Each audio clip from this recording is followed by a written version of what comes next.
spooky friends. I'm Margaret. And I'm Colleen. And we're the Cousins Weird.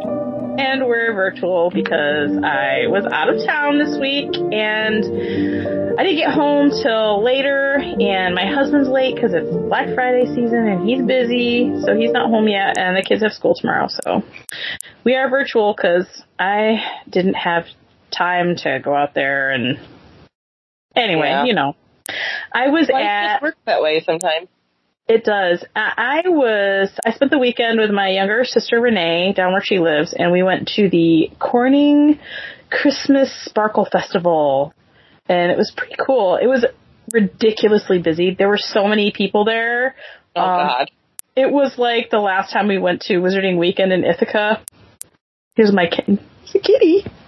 Say hi, Gigi. He's purring. He's very happy. I'm getting a visit from our newest cat. He's very, very sweet.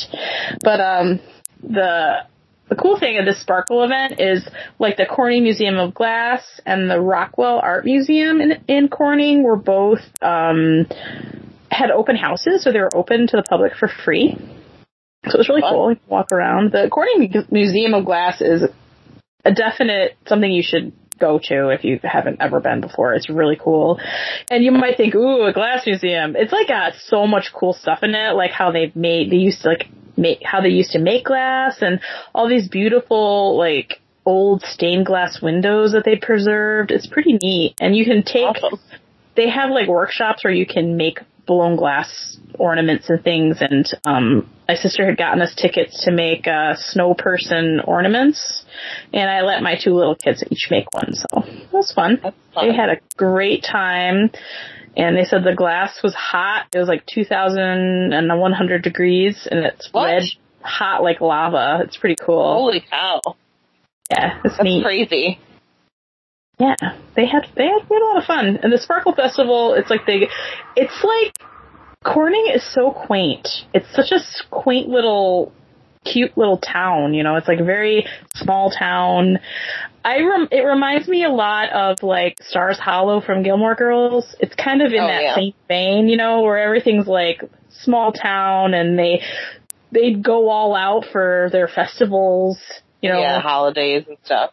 Yeah, because it's not a very big town, but I can't believe how many people were there. Like, it got to a point where, and this was at night, outside, and it's 30 degrees out. And, yeah, so, like, this was, like, outside, and it was nighttime, and I'm not gonna lie, we went to Dippity Doodah's, and I walked around outside eating an ice cream cone in 30-degree weather.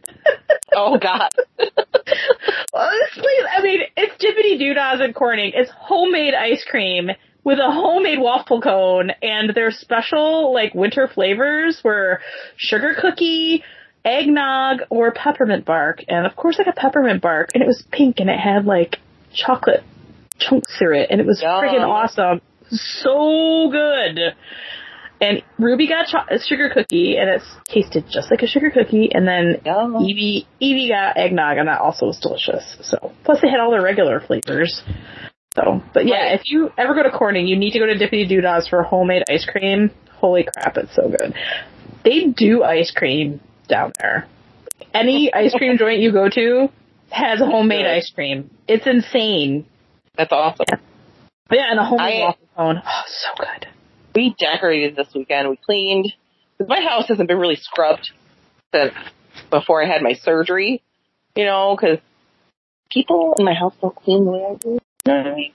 So, like, it really needed to be cleaned. So we scrubbed everything, and then I decorated for Christmas yesterday inside, and then today we did outside. And I was so tired by yesterday, though. Like, I'm still, like, in that. Like, I was tired before I had COVID.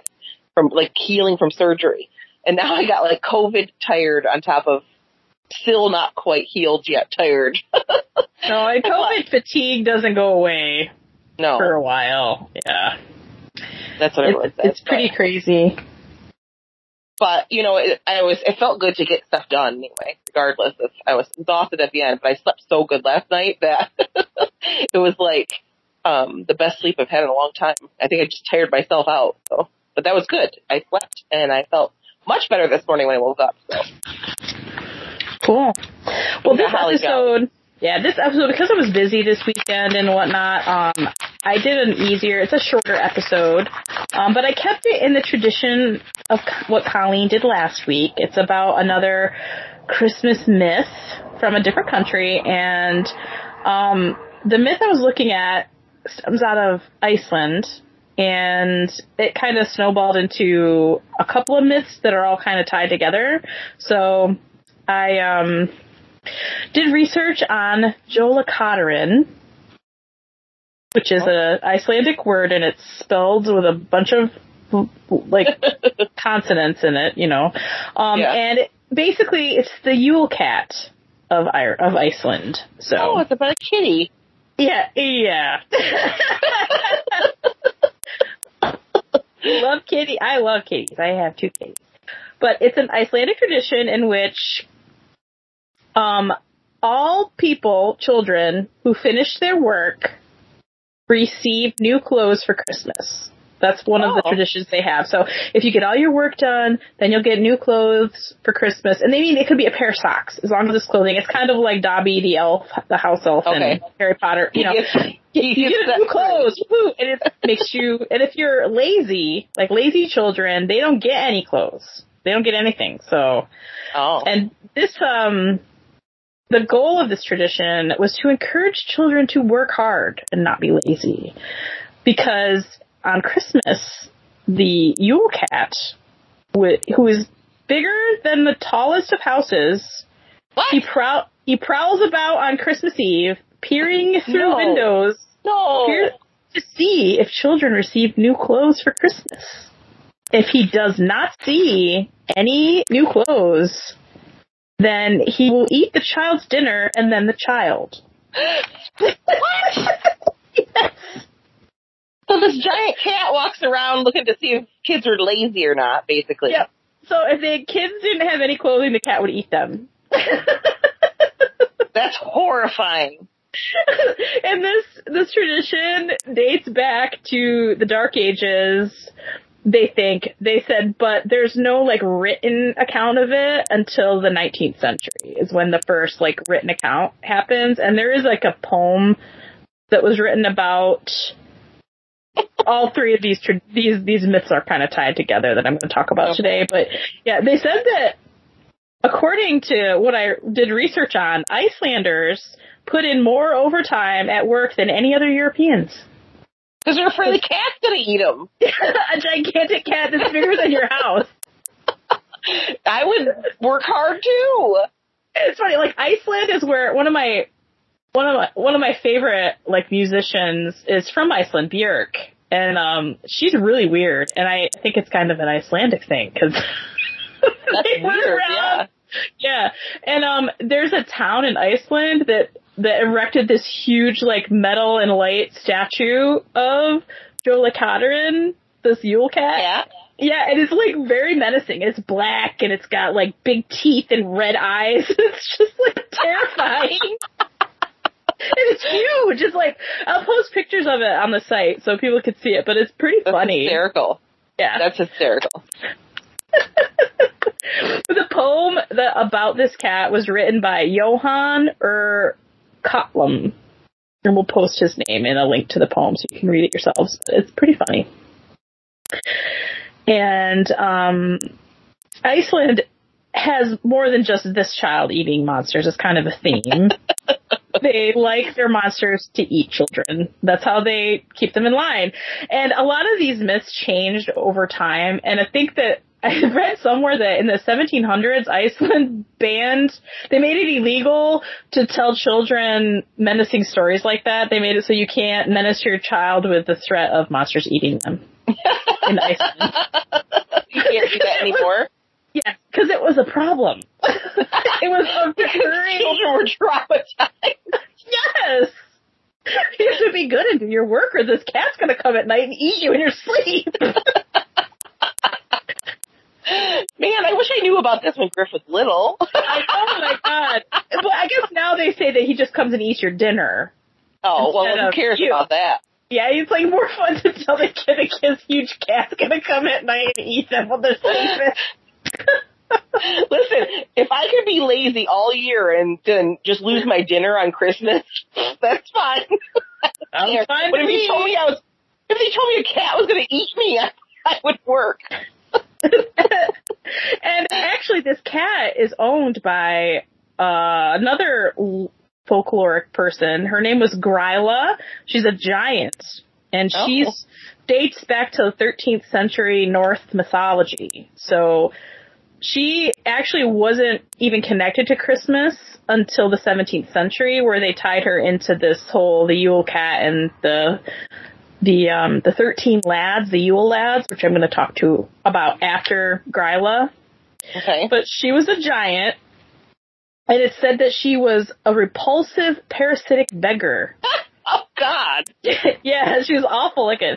And she would ask parents for their disobedient children, who she would then cook in a large pot and eat.